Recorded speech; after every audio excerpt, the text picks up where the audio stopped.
Good morning, sixth grade. I want to start off today by just giving some shout outs to the sixth grade as a whole for an awesome job last week. We had some days where 100% of sixth graders got their work done.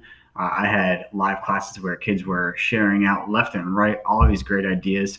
Specifically on Friday's class, I saw some really awesome posts on our collaboration boards in Nearpod, and I was really excited to see all of your drawings of scientists.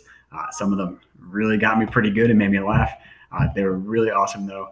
So I'm looking forward to seeing more fun drawings and more ideas from you guys. It already seems like the kind of class where I can really use your voice to help guide me, which is awesome. And those are my favorite years to teach, when I have a group of kids that's really willing to participate and share and collaborate with each other. So I'm really excited already. I also want to give an extra big shout out to every student that recorded their own video at the end of last Friday's Nearpod. If you did, I gave you personal feedback. I emailed you back. So if you haven't seen that yet, either log into that Flipgrid or in that Nearpod and check it, or you should be able to just see it in your actual student email. I was super excited to see all of those. After lunch, I spent quite a while just sitting back and watching. If you've added any since then, let me know, and I'd love to go watch it. Just leave a private comment. But it was really awesome to see what you guys think is really important about having science in school in sixth grade. And it was really cool to hear some great ideas.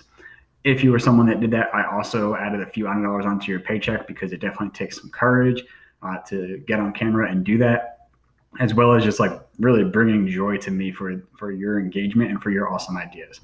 So we're going to continue today with answering this big question: how do we start setting up an experiment in science? And today we're going to mostly focus on two things: asking a question and making a hypothesis. So throughout today's lesson, you're going to see some examples of what it means to ask a testable question and what it means to form a hypothesis. And tomorrow we're going to talk a little bit more about how we actually test those things. I'm going to start you off after this slide with a video from a site called Flowcabulary. And I thought it was actually a really cool way to kind of introduce what is science and how we're asking these questions.